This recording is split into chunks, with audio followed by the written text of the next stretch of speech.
It's my privilege to welcome Professor Mrinalini Sinha of the University of Michigan, Ann Arbor today. Mrinalini is going to be speaking on the political in question, rethinking India's 20th century. Over to you, Mrinalini. The anti-indenture movement thus represented a broader call for equality and democratization, whose outcome indeed was a considerable expansion of what until now had counted as legitimate public and political opinion in India.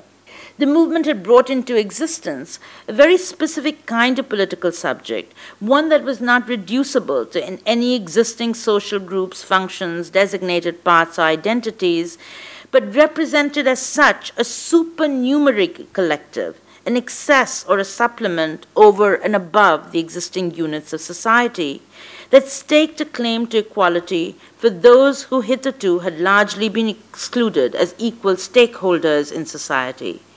This was the sense in which the collective political subject of abolitionism, not reducible to any of its separate factions, represented a genuinely democratizing movement that disrupted the normal political functioning of colonial Indian society.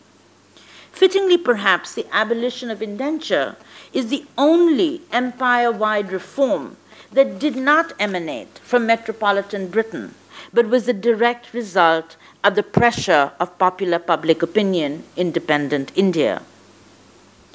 A second and related contribution of the abolition movement was the identification of this new political subject, what I am calling a people, a demos, rather than any particular faction or group. This new political subject, and nowhere perhaps is this more evident than in the reversal of the elite discourse of national honor that until now had surrounded the indenture question. The issue of the racial discrimination against Indians abroad, which had acquired great publicity in India as a result of Gandhi's campaigns in South Africa, had prompted the political class in India to see indenture as both the cause of and the solution to the affront to its own amour propre. When Indian members of the Imperial Legislative Council, for example, first raised the question of halting indenture in 1910, the initiative was directed specifically at Natal and was prompted not by the iniquities of the indentured system itself, but by a desire for retaliation against South Africa for its treatment of all Indians, especially the non-indentured Indians in South Africa. Now, this elite narrative of national honor is precisely what stories like that of Kunti and of many others like her actually turned on its head during the abolitionist movement. It might be tempting to interpret the status of Kunti's story in the anti-indenture movement simply in terms of appeals to a familiar patriarchal nationalist discourse of chivalry. But the choice of Kunti as the icon of the movement complicates such easy explanations. Kunti, identified unambiguously in the Bharat Mitra as a low caste, was not the typical woman who was the object of reverence and deserving of protection in discourses about the honor of the nation. The publication of Kunti's letter was part of a very self-conscious project of documenting and publicizing the experiences of indentured workers themselves. This included individual efforts such as Sanadhya's, who taught himself how to use a camera in Fiji to create a photographic album of indenture, which was unfortunately confiscated and destroyed by the Fijian officials. But on his departure from Fiji, Sanadhya was able to smuggle past the official censors a trove of papers in the luggage of another worker that would provide the basis for much of the abolitionist literature that emerged in India in the period from 1914 to 1920, the actual abolition of indenture. In the port city of Calcutta, the returning ships were often met by activists from the Anti-Indenture League who arranged for sworn affidavits from returning workers before a police inspector or court official, testifying to the fraudulent practices endemic to the system. The effect of the steady stream of publicity for these stories, an effort in which the vernacular, especially the Hindi language press, proved a staunch ally, was to reorient the discourse of national honor to be outraged this time at the exploitation of workers. So the apotheosis of Kunti in pro-abolitionist propaganda, precisely because and not despite the familiar appeals to national honor, captured the kind of usurpatory claim of abolitionists in making a hitherto marginalized population stand in for the entire nation. To be sure, the focus on the sexual exploitation of women workers in abolitionist propaganda was always a double-edged sword. With the proliferation of several different versions of Kunti's story, for example, many concentrated specifically on her efforts to preserve her chastity. Here, Kunti was in effect appropriated within an upper caste discourse of women's sexual respectability. Yet any direct engagement with the lives of women workers, as a lot of the anti-indenture activists soon discovered, just did not always allow for such neat solutions, the kind of use of upper caste women's sexual respectability to recast these women workers.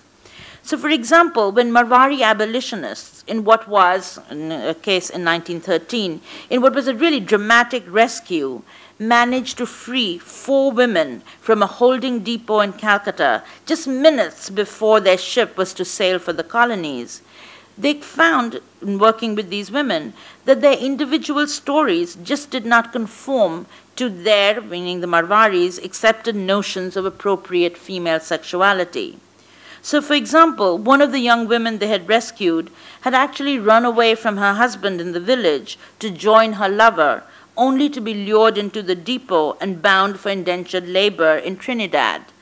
The stories that the Marwari associations collected of women recruits forced them to confront that women indentured workers did not always fit the model of respectable femininity. So it did not conform to the kind of national honor tropes that we saw being deployed in elite discourses. The emphasis on the victimization of women in abolitionist discourse, nevertheless, served to counter a pernicious stereotype promoted by colonial officials and planters.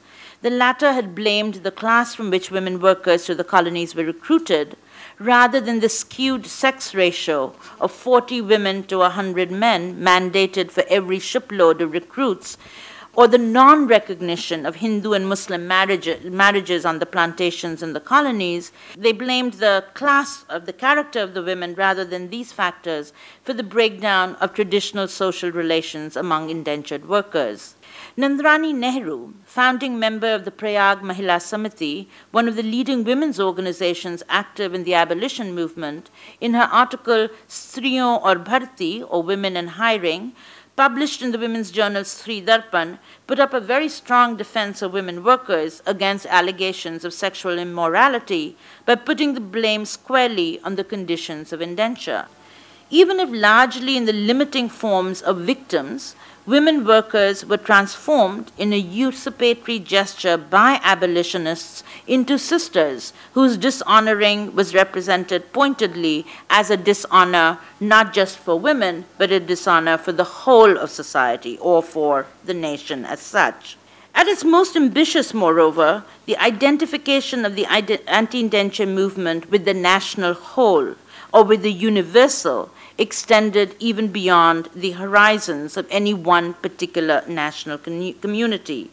But my point so far about the universal ambitions of the movement rather than their particularistic demands is to emphasize that the movement was no longer a movement or a protest about a particular demand, removing indenture. It was not answerable just to a particularistic logic that it affected only, a handful of people in districts in UP who were potentially victims of indentured recruiters. So it was not answerable to a particularistic logic that divides up the social space into a series of designated roles, functions, and parts. But the movement was about the universal dimension that resonated in their demand or in any demand for equality to be heard on an equal footing. So while protesting a particular wrong, indenture, the people, they constructed themselves during the movement by presenting themselves in universalist terms as the embodiment of society as such, and as opposed to the very particular power interests of the powerful who were making arguments that affected only their particular privileged interests.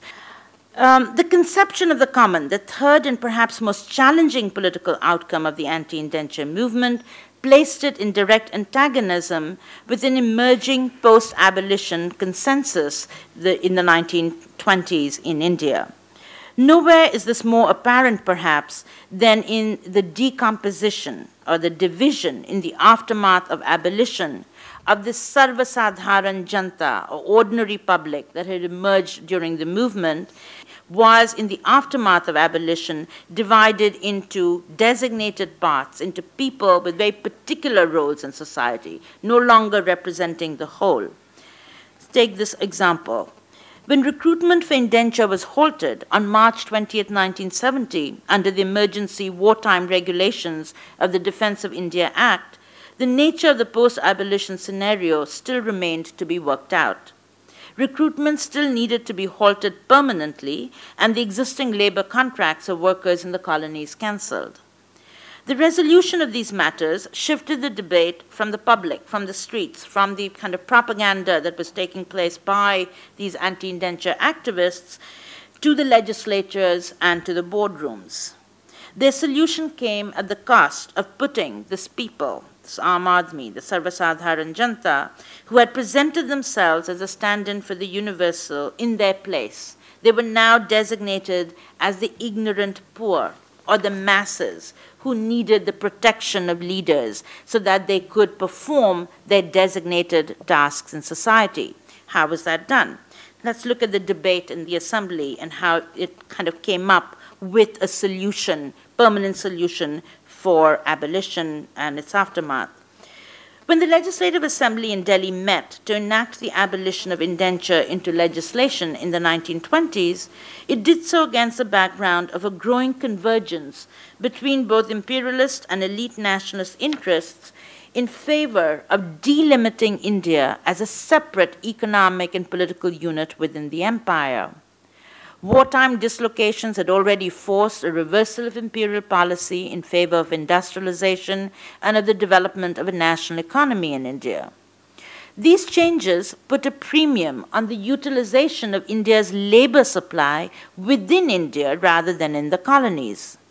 At the same time, growing restrictions on the immigration of Indians abroad and the increasing disenfranchisement of domiciled Indian populations in self-governing and crown colonies within the empire was producing heightened intra-imperial tensions. The imperial government in London, anxious to be relieved of these intra-empire disputes, responded by recognizing the autonomy of the different units of empire, including India, to determine the composition of its own population by relinquishing all imperial control over immigration policy. So this is the first time India gets control over defining its own immigration policy. And the imperial government, in a further admission of the failure of the efforts of the government of India to secure a better status for Indians domiciled abroad, moved also to confine the jurisdiction and influence of the government of India to the territorial borders of India. And it is in this context that the Indian Emigration Act of 1922, which put the official imprimatur on the abolition of indenture, was passed in the Legislative Assembly in Delhi. And this context is what I'm calling a context of a nationalizing of empire, a carving of empire into distinct national units. While for Indian politicians, the act was a belated retaliation against the restrictions on Indian immigration and the treatment of Indians abroad, for Indian business and capitalist interests, it ensured an adequate and cheap labor supply within India. The act, which was passed with only one dissenting voice in the assembly, was justified in the name of both protecting the ignorant masses of India from exploitation abroad and of their contribution within India to the general good of the nation. So here is what I'm referring to, that the people who once saw themselves as representing all of society now have become, in this act, the ignorant masses who need protection, or else the useful labor supply that must remain in India for the general good of the national economy rather than move out to the colonies for themselves. This reconstituted conception of the national common, in which the masses, under elite tutelage, played their designated part for the general good, was in effect a reversal of that democratizing moment in which the excluded, the people, had put forward their claim to speak for themselves and to effectuate a change in the perception of the common so that their claims would have a legitimate space in it. The antagonism of the anti-indenture movement's conception of the common was also reflected in a different sense of political futurity. The nationalizing of empire into discrete national units was the product of a compromise between both elite imperial and nationalist interests. Hence, despite serious differences over the timing and pace of these changes, there was a strong consensus among the ruling classes in Britain and India for the fundamental principles of the post-First World War transition from empire into a commonwealth of nations. Unable to secure equality for Indians as imperial citizens within the British Empire, elite nationalists were willing to settle for a nation of their own. The cost of the disentanglement of India as a discrete national unit through such measures as the Indian Emigration Act of 1922, of course, was felt unevenly on the people of India. So the post-war nationalizing of empire, reflecting a dominant constellation of elite imperialist and nationalist interests, also entailed a painful excision of Indians domiciled abroad, once an integral part of anti-colonial imagination from the national future. By 1927, for example, Jawaharlal Nehru, a spokesman of the Indian National Congress, was advising domiciled Indians to look upon local governments instead of India for the redress of their wrongs. Life was never easy for those who had chosen to return to India. The archives go silent about Kunti soon after her return to India, but other returning indentured workers quickly ran afoul of the caste, class, and gender order of the society they had left behind. An official inquiry into their conditions, authored by two disillusioned anti-indenture activists in the 1930s, was forced to conclude that colonial-born Indians could not expect to make a life back in India. The sense of future in this tract, figured through the past and an exclusionary present, occupied a different pre-national time of radical potentiality.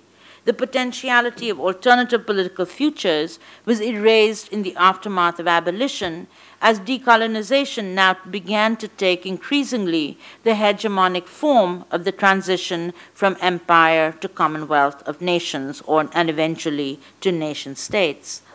The horizontal logic of a populist universality had briefly cut across and against the we previously negotiated within the struggle between nationalist and imperial elites. The popular identities that had emerged in connection with the abolition of indentured labor allowed for a collective naming of the people in universalist terms.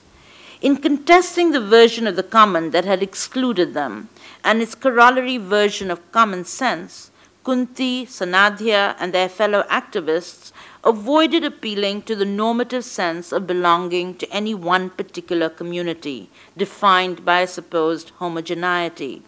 This political campaign amounted not merely to a reworking of public opinion, but to a recasting of the public as such, and indeed of the political.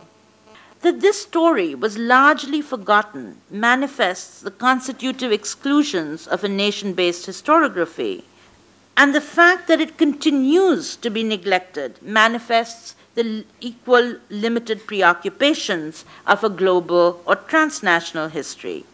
As such, then, the achievement of the anti-indenture activists was not merely to prefigure the mass mobilizations organized by Indian nationalists. It was also to expose the contingencies that still haunt our accounts of the supposedly inevitable transition from empire to nation state.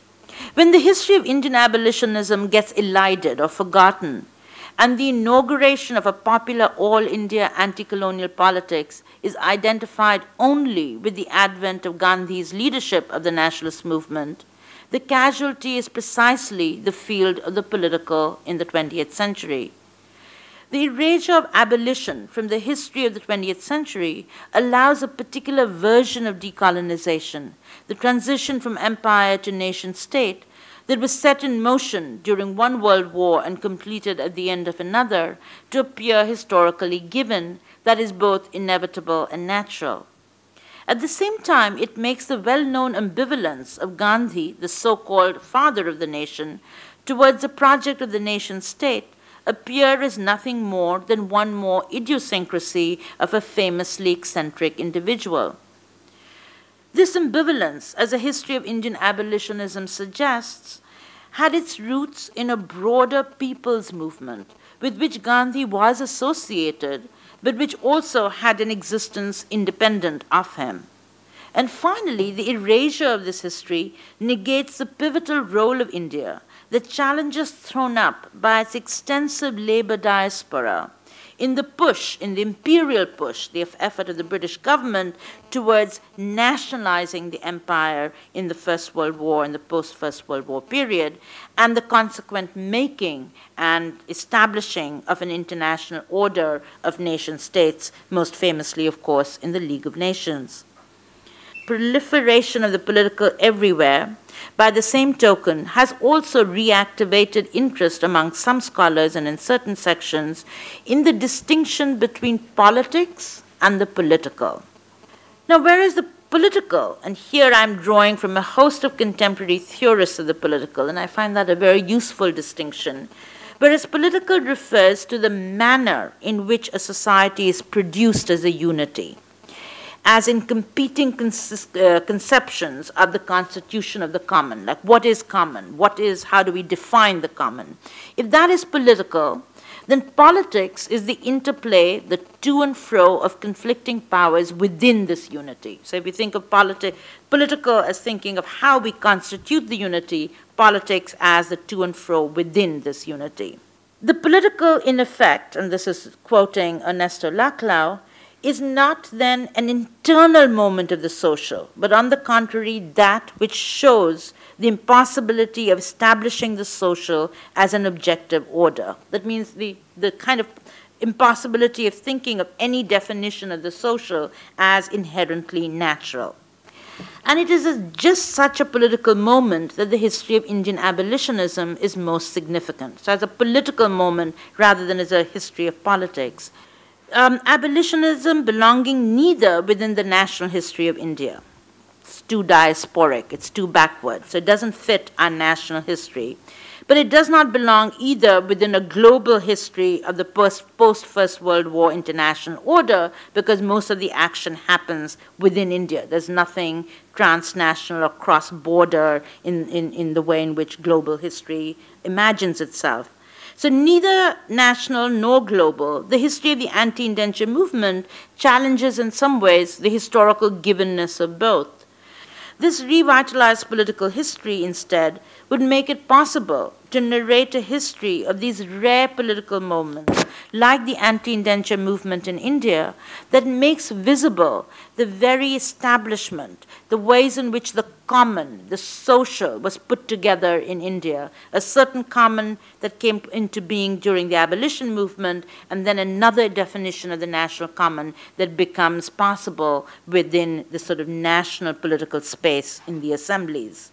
The history of abolitionism in India demonstrates the simultaneous making of both the nation-state in India. So it really is a story of how a nation-state came into being, a subject often not touched within global history, and the nationalizing of empire that produced the very global order of nation-states that became so familiar to us in the 20th century. If the global is to provide the basis for a renewed project of critique, it must serve to defamiliarize both the global, no less than the national. So the making and remaking of the political, that a history of Indian abolitionism reveals complicates the genealogies of the national and the global that we still too often use to work with in our historiographies. Thank you.